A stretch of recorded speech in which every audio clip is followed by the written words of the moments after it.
Let me go turn a light on, or do we need one? What do you think? Light, no light? I think I'll get a light. Hang on.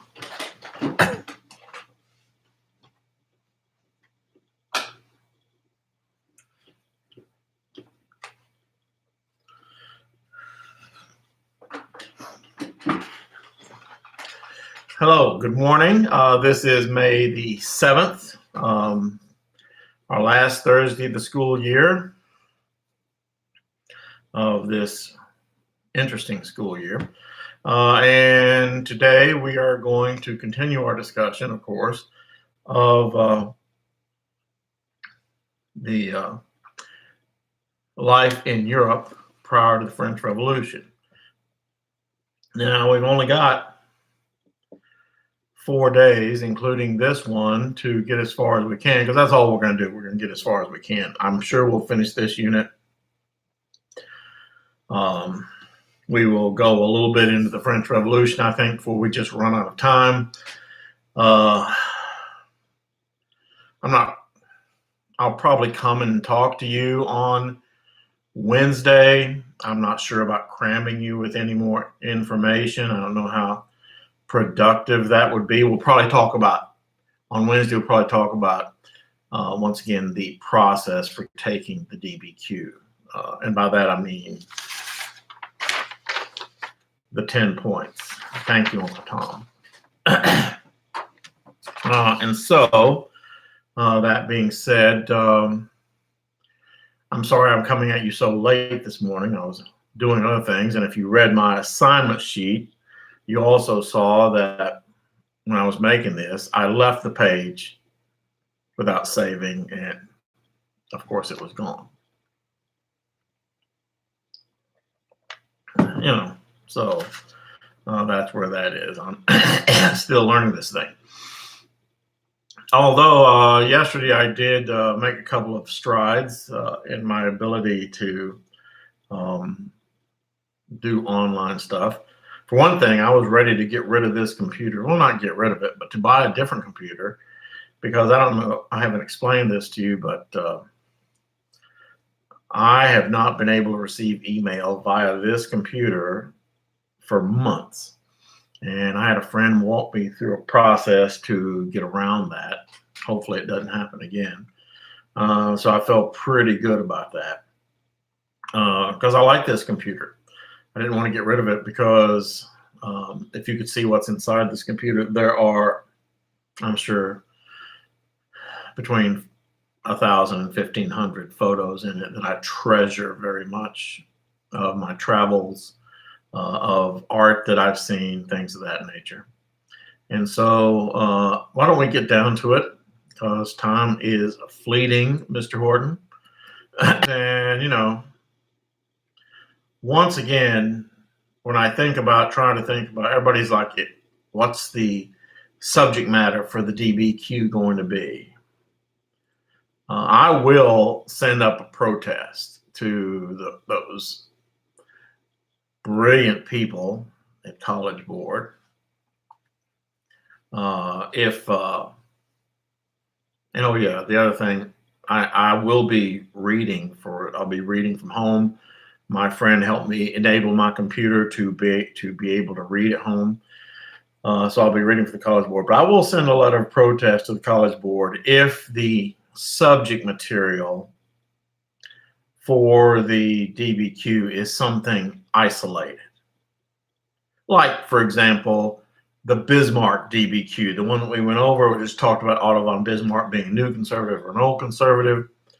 You know, I'm not saying that that's a random question, but remember that this DBQ, whereas, you know, it's okay to have a DBQ in under the old system where, you know, the DBQ was just one part of this 3-hour,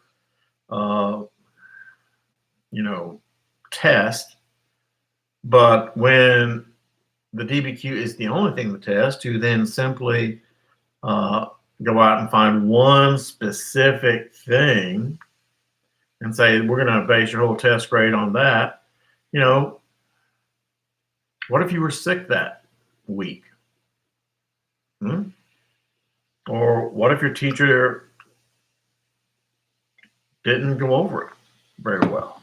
See, I just don't think that's fair. Because remember, they're making the test for the entire country. And here's the thing. And I mean, it's amazing when you're an AP reader. And I was one of 500, and there was about, well, 250 of us working on the LEQ last year.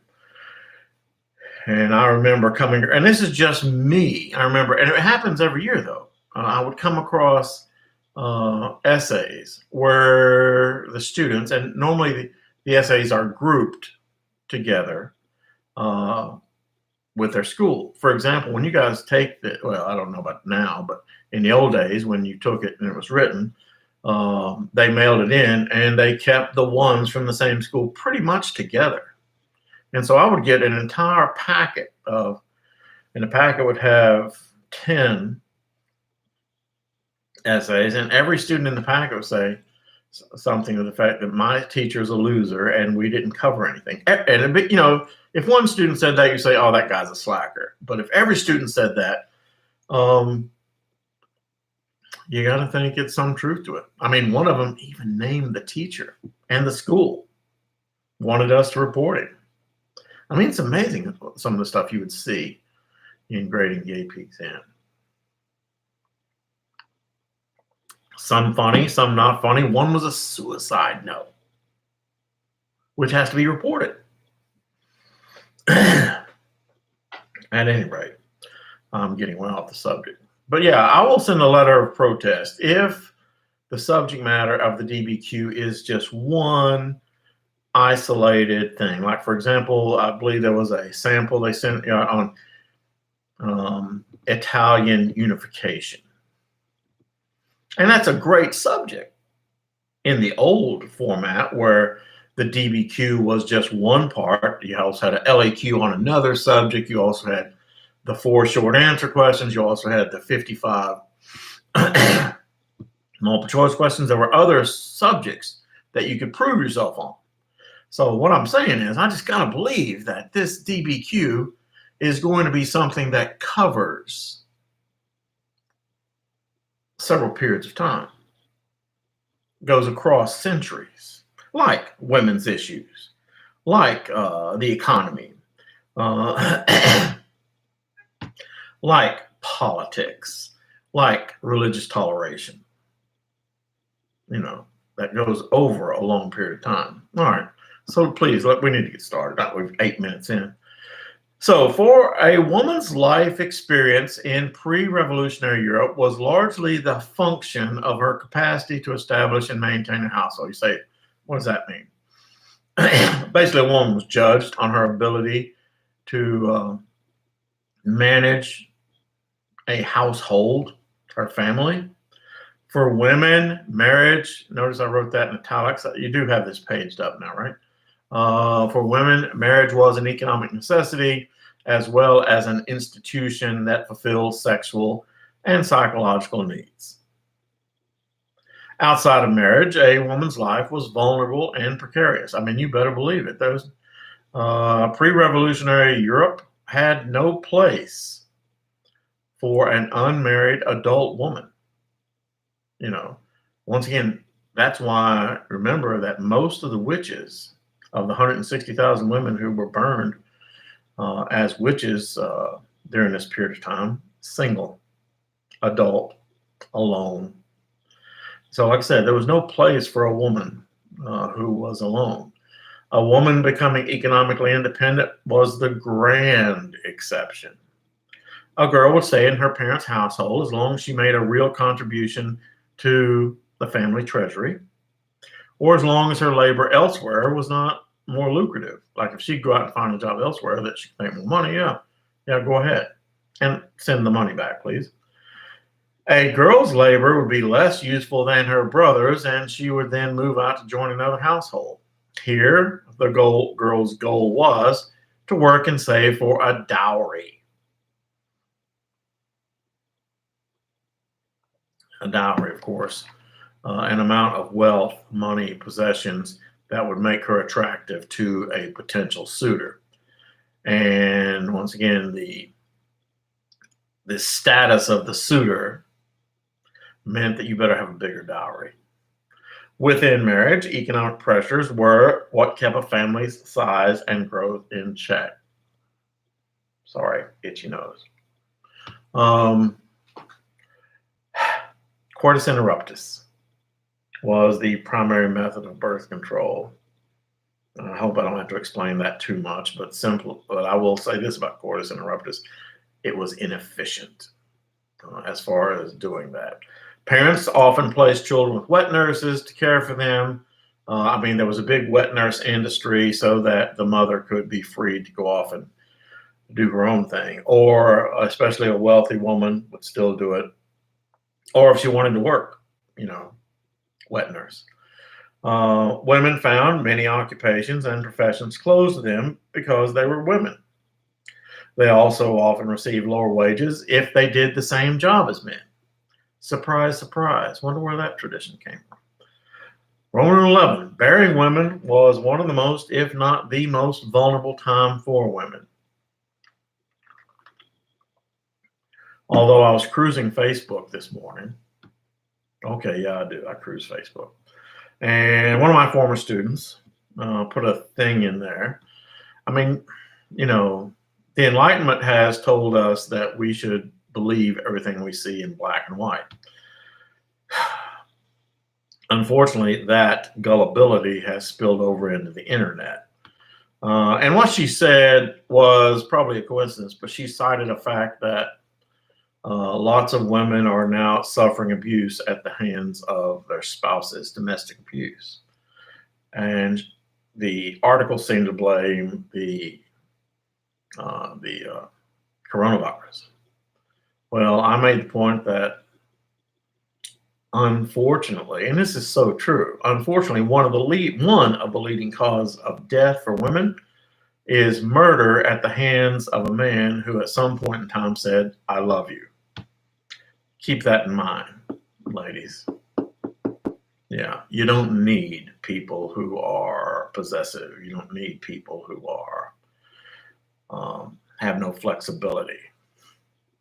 It happens all too much. Oh, sorry. All right, so children often brought the risk of death in childbirth, of course. That was the most common cause of death for women. Children often brought financial burdens, and most children were sent to wet nurses because it was a way to free the woman up so she could pursue other needs, goals, whatever.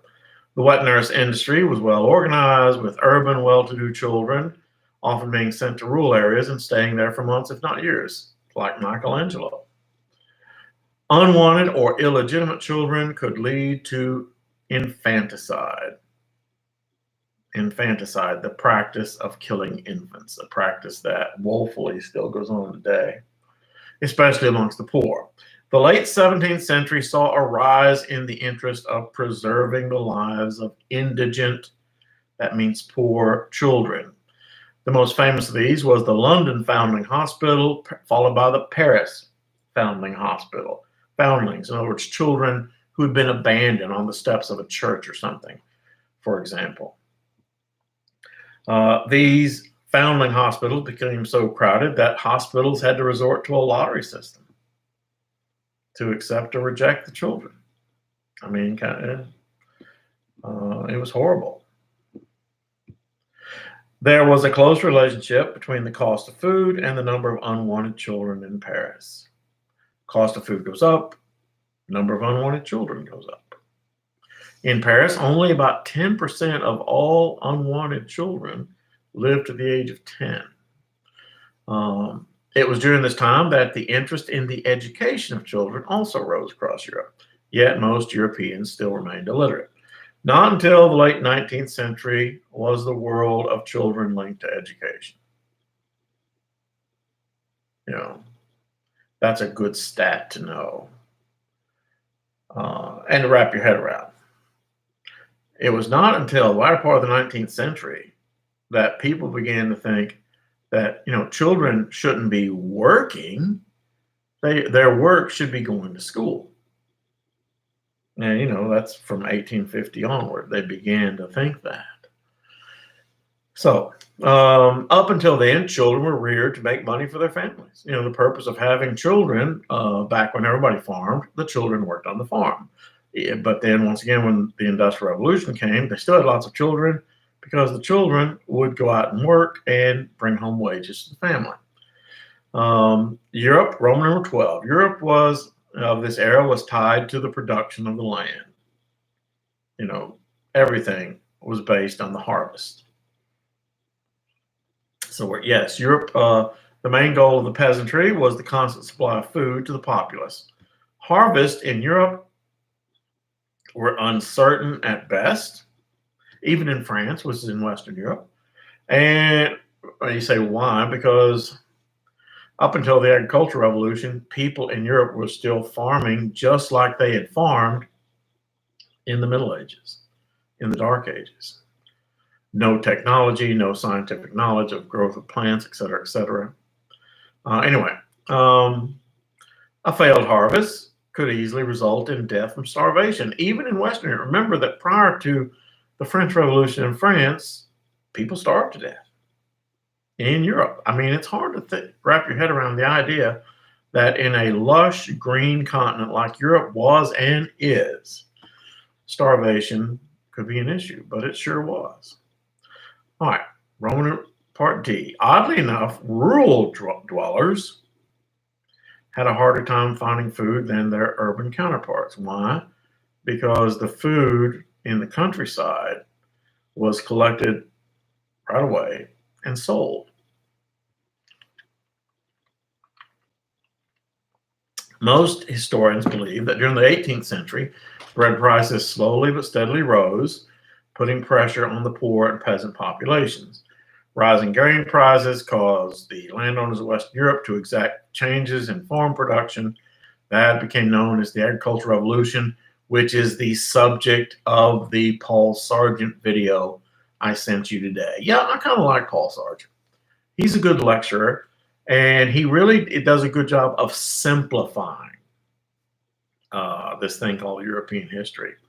If I were to review this year for AP Euro and next year for the AP American, which I hope many of you are taking, I might become a Paul Sargent addict, because he is very good at simplifying things, I think. Rising grain prices caused so this thing called the Agricultural Revolution. Changes in production and methods often cause revolts and rebellions. Now, I alluded to this a little bit yesterday. How beginning in England, the big farmers said, I want to make more money. And how do you make more money? Well, you make more money by stopping sharing with the small farmers. You see, because since the medieval era, farms all across Europe had kind of, this guy owned this land, but if your cattle, sheep, whatever, kind of wandered over and grazed there, or drank from their pond or whatever, nobody said anything about it. Until finally, these English farmers said, well, I own all this land, and yet all these poor people are using my land. I might like to grow wheat. And so, like I said, they began building fences, stone fences at first, and those were kind of, when a place that didn't have stone, they began building the hedgerows.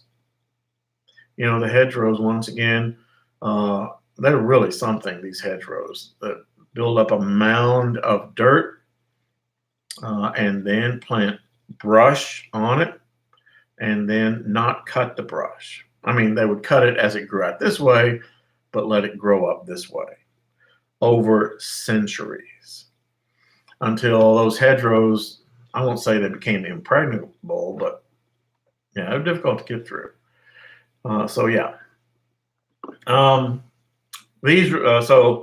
And when those changes occurred, the small farmers rioted, revolted.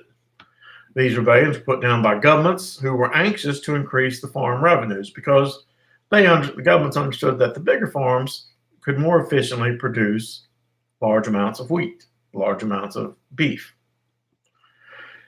These rebellions were put down by governments who were anxious to increase their farm revenues. Dutch farmers devised better and better ways to drain lands and to build dikes and to put more land under the plow. English farmers came up with almost no new ideas, but borrowed the ideas of the Dutch and then expanded upon them. Jethro Tull, let's bungle in the jungle. Remember him? Jethro Tull was an English farmer and researcher who utilized modern farming methods such as fertilize, using animal manure for fertilize, for example. Rows, planting in rows because it's more efficient than just scattering seeds. And he also invented something called the seed drill. And the seed drill was a device where it's shaped like a giant ice cream cone, one of those cones. And it has a device where you have a trigger at the top of it, and the cone is full of seeds. You push it into the ground, and you open the cone at the bottom, lets out a few seeds, close it, pull it out. The soil comes back together, and you plant it again. Yeah, very handy device. Much better than scattering seeds. Charles Turnip Townsend utilized fertilizers, crop rotation using wheat, turnips, and barley and clover, what are called leguminous crops. I'm writing that in myself. Leguminous crops are barley and clover and timothy. Leguminous crops are crops that, because of these little nodules on their roots, actually take nitrogen out of the air and put it into the soil. And nitrogen is the primary food for pretty much all plants. And as you know, 3/4 of the air that we breathe is composed of nitrogen. But plants can't use that. It has to be put into the soil. And leguminous crops take nitrogen out of the air, put it into the soil. Right, Mr. Lynn? So, Robert Blakewell pioneered new methods of animal breeding that produce more meat and better animals and more milk and meat. I remember I gave you the example of Wilbur, Charlotte's Web. Remember when you first see Wilbur, the father was walking off with Wilbur and an axe. Why? Because Wilbur was a tiny pig, and he was going to kill him. Why was he going to kill Wilbur? Because they didn't want Wilbur breeding. Because if Wilbur breeds, there'll be more tiny pigs, and they didn't want that. Of course, that's before Wilbur made friends with Charlotte and all the other creatures of the barnyard. I forget what the name of the rat was. It's a wonderful story. Some pig, right? Anyway, in 1700, farmers in Europe used the open field method we talked about of growing crops and livestock, whereby ownership of land and field weren't exactly laid out. Then the big English farmers began to fence in their lands, close off their supplies of water, close off their supplies of grazing. That caused resentment, turmoil, violence, especially from the small farmers. Interesting thing, though. Today in England, I don't know how many of you guys are into hiking, and maybe one day one of you will go hiking in England, particularly across the southern part of England, Cornwall. But there's a law in England that says that you cannot prevent someone the right of passage. They can hike across your land. Not only can they hike across your land, but you are expected to have some kind of gateway. And it's actually to the farmer's best interest to have a gateway, because if the person makes his own gate in your fence, then your animals likely get out. Yeah. What was happening to English farmers was that the economy of the marketplace, in other words, forgive me, in other words, the desire to make more money, was forcing landlords to allow their tenants to lose their properties. You see, or you say, what does that mean, Mr. Horton? Well, the English landlords were simply saying, I can make more money by running my tenants off. And so what they would do is they'd raise the rents or something like that, or not allow them to graze on the land, to the point where the tenants could no longer afford to stay there, and they left.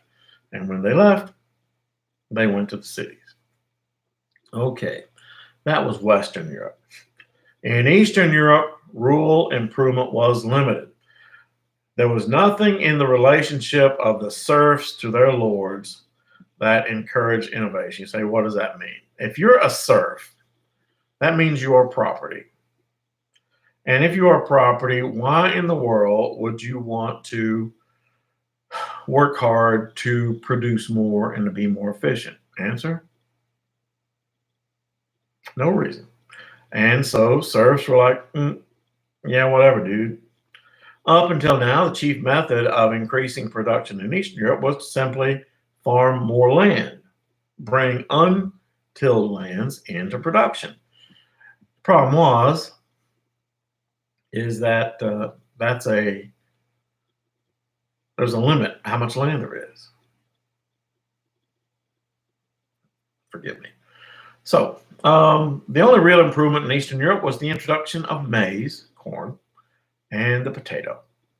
The potato will become the savior of many Eastern European diets once it fully expands into Europe. I mean, German cuisine, Polish cuisine, Russian cuisine today is heavy in potatoes. Heavy. I mean, one of the things, my son Wes, when my son Wes stayed 6 weeks in Poland, and by the end of it, he was really hating Polish cuisine. I was only there for 10 days. I thought it was okay, but Polish cuisine is very starchy. Lots of potatoes. Yeah. It's not spicy or, but 10 days is okay. My son was sick of it though by the end of it. Pierogies.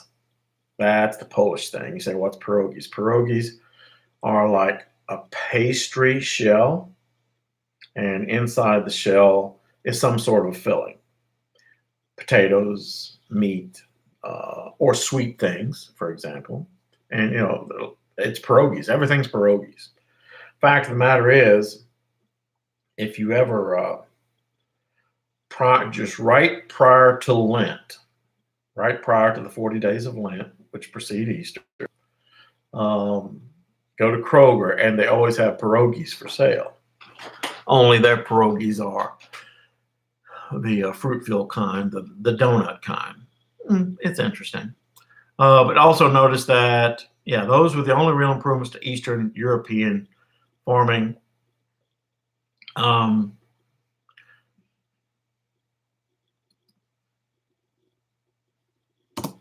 Eastern European farming, beef and meat production did not increase. All right, here we go. Population. The population explosion of today had its roots in the 18th century.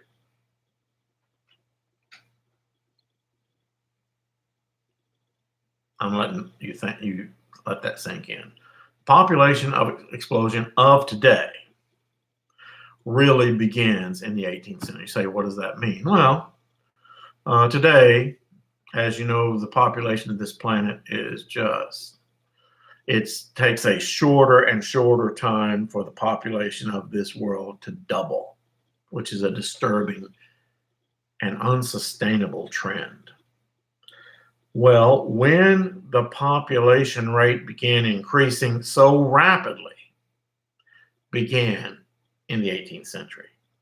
prior to the 18th century, the population rate of growth in the world and Europe, it went up, but at a much lower rate.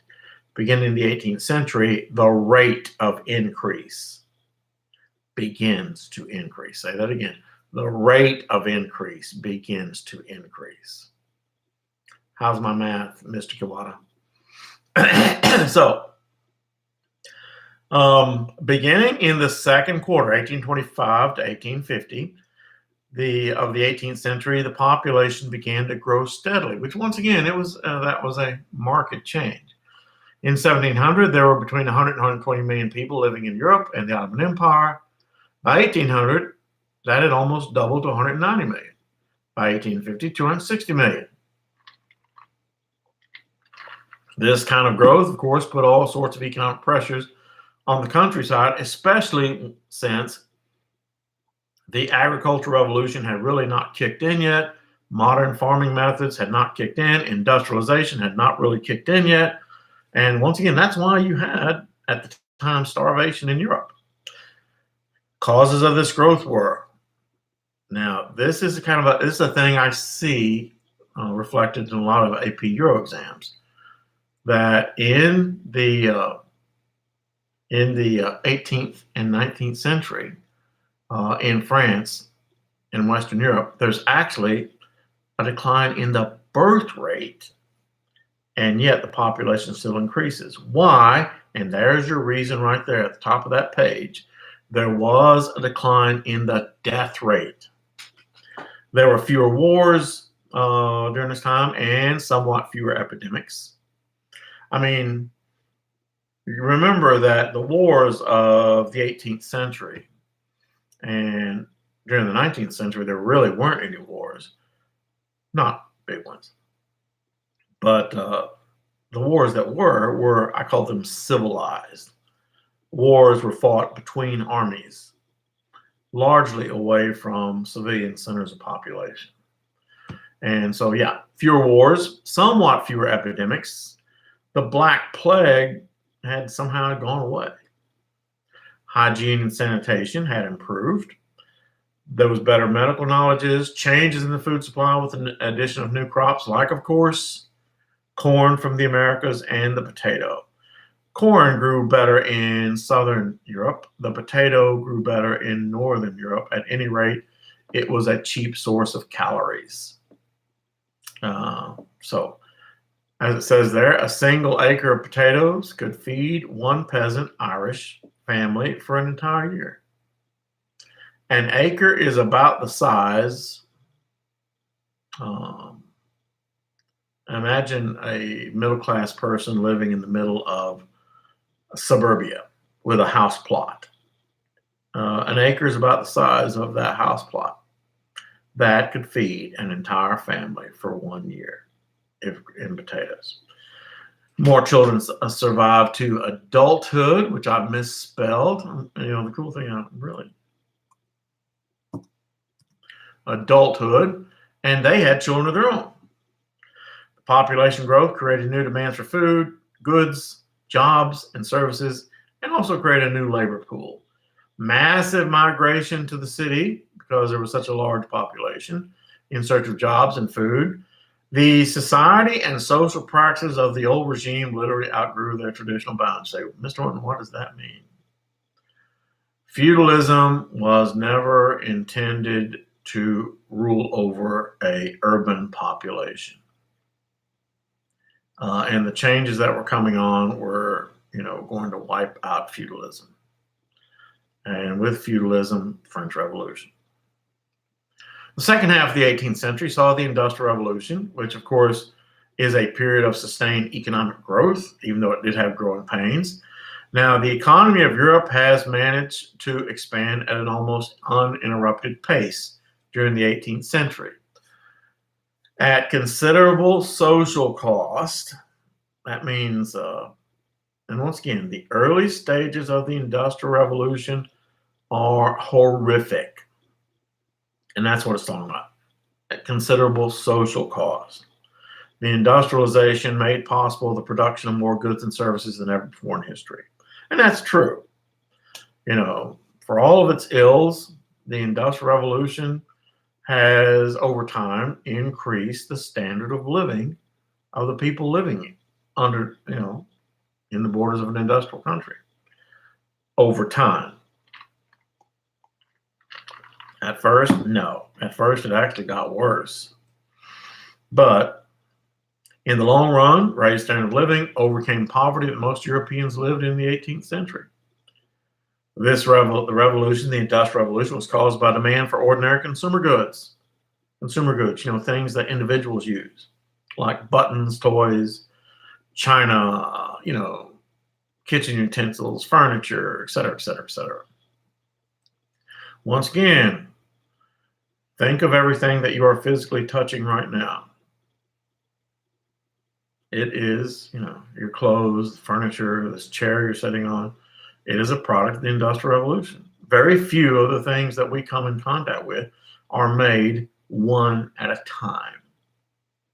They're made on an assembly line where they make hundreds of thousands of them at a time.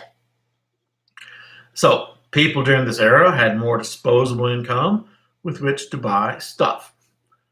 Change of styles also renewed demands. Tea and coffee, which during the early part of the 18th century and all of the 17th century, tea and coffee were considered delicacies. Tea and coffee were things that could only be afforded by the rich in the 17th century. Toward the end of the 18th century, they became staples. Everybody could buy it, and everybody wanted it.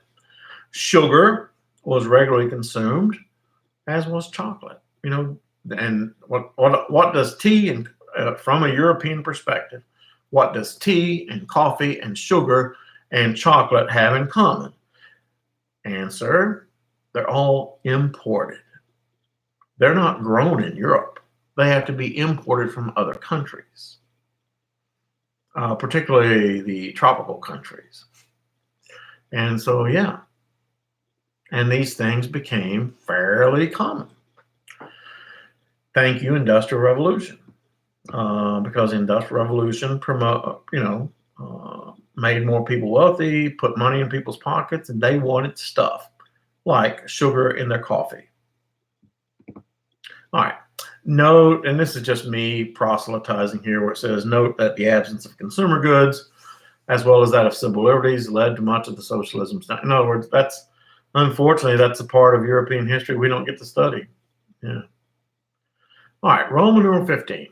Great Britain was the heart and the beginning of the Industrial Revolution. London was the largest city. It had newspapers.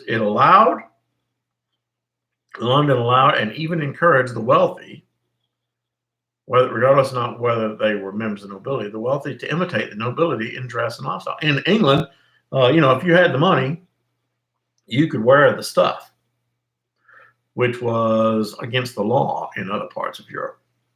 Taxation in Britain was fairly heavily, but everybody paid them, which took away that gripe that the people in France had, where in France, only the peasants paid taxes, only the third estate paid taxes.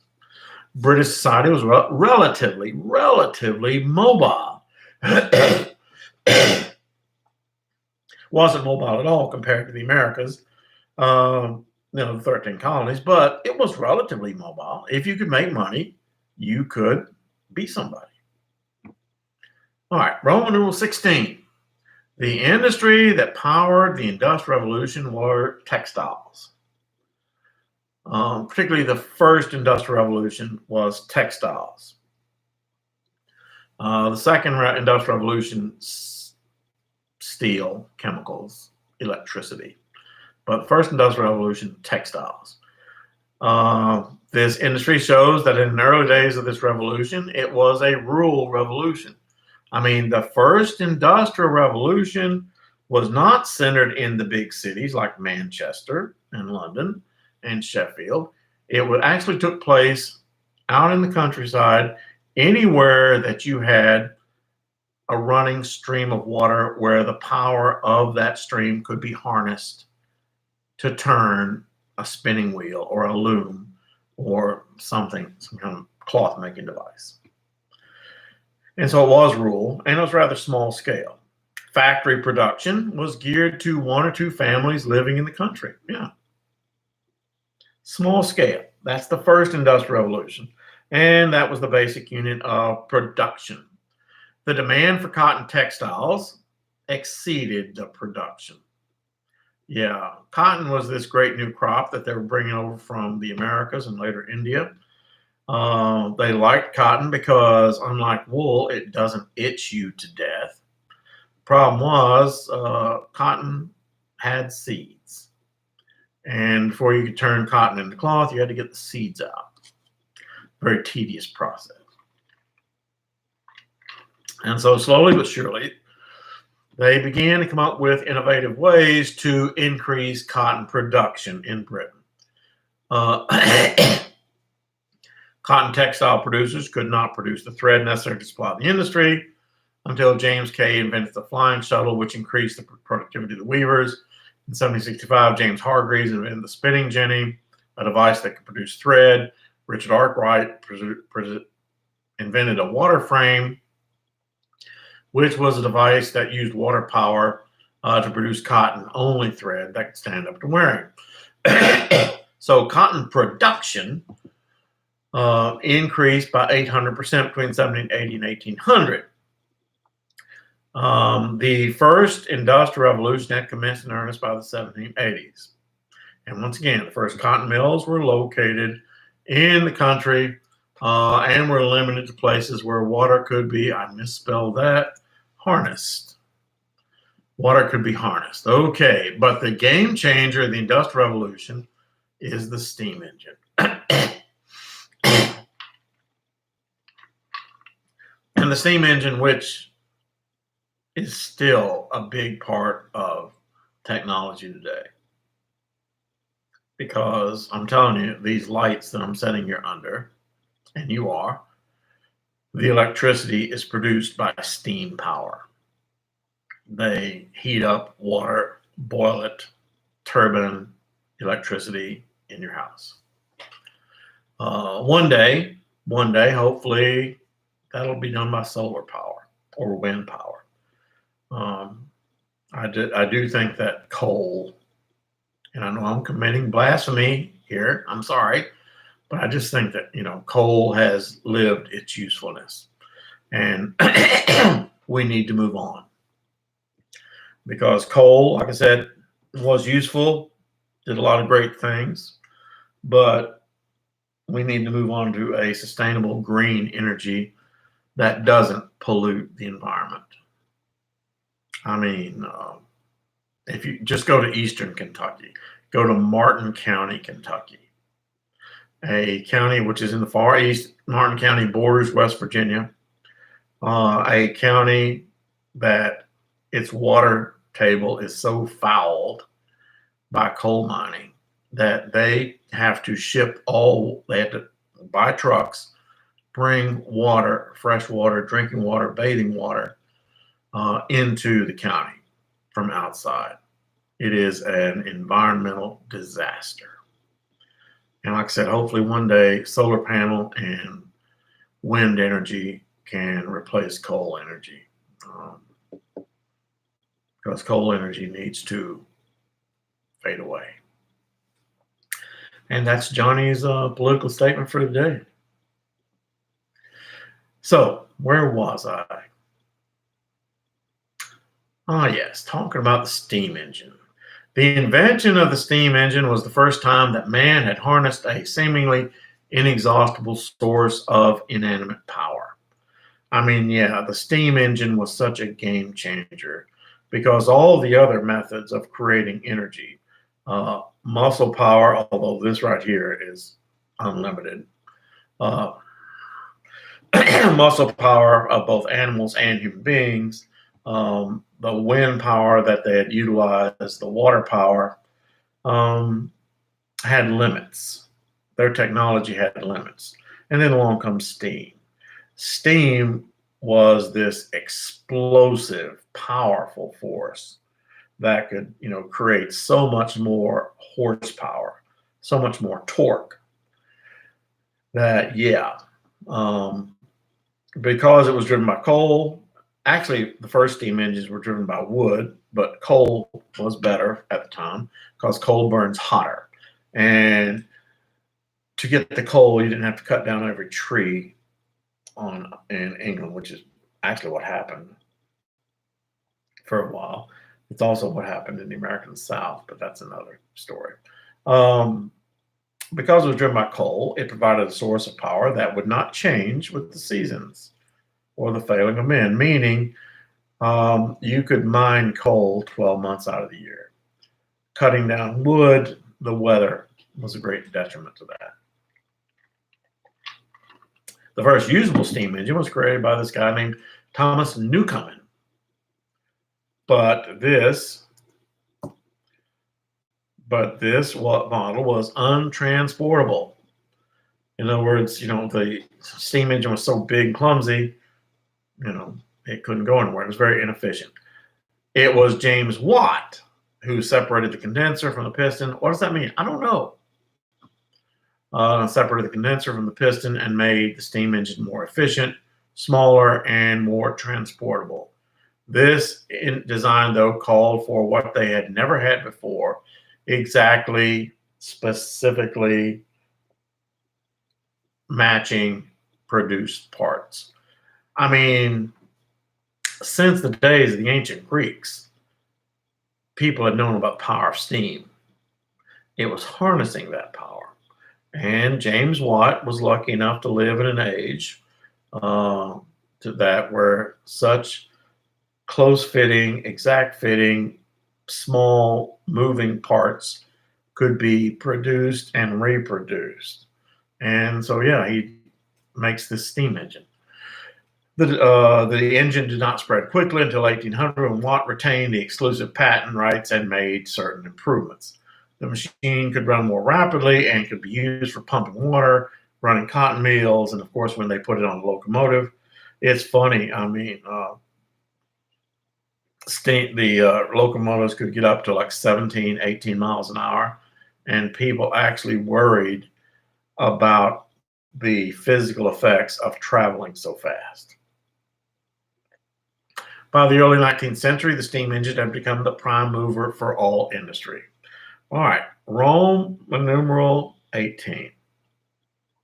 Iron became the chief element of the second industrial revolution. That is the conversion of iron to steel.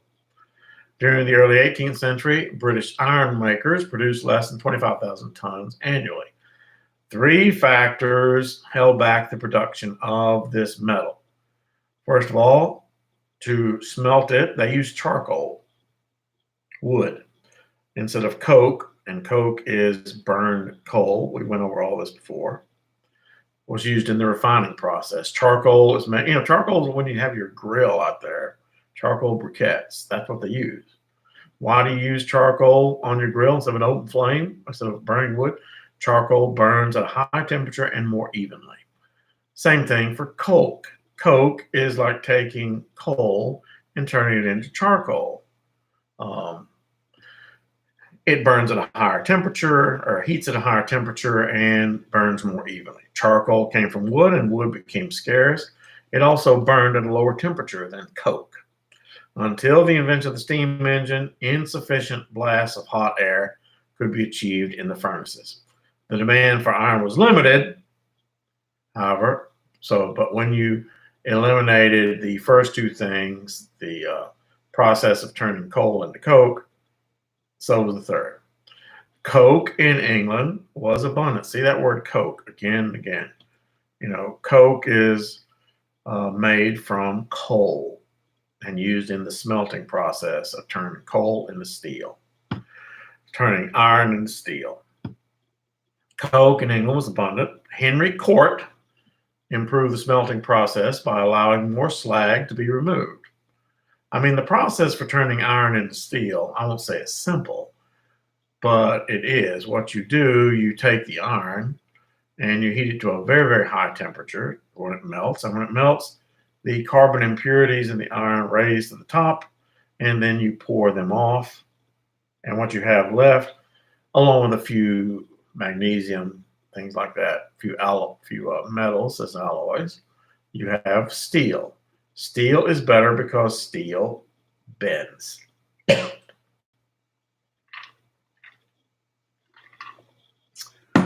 I was told, steel bends, iron breaks. I was told and I've read that the Willis Tower in Chicago, 110 stories, actually wavers as much as 1 foot from dead center in the winds coming in from Canada. Amazing. Okay, what is more amazing is that I think we're out of time today. We will finish off this chapter tomorrow, and we will also begin the chapter on the French Revolution, which I will, if you don't already have it, I will put one in tomorrow's assignments. It's a nice day outside. After you sit through my lecture, watch the videos, I hope you enjoy your day. Remember, we have a quiz tomorrow. But at the same time, going to lecture some. We got territory to cover, so you can always do the quiz tomorrow and then watch me over the weekend. But stay safe out there, be smart, and have a great day. This is me signing off.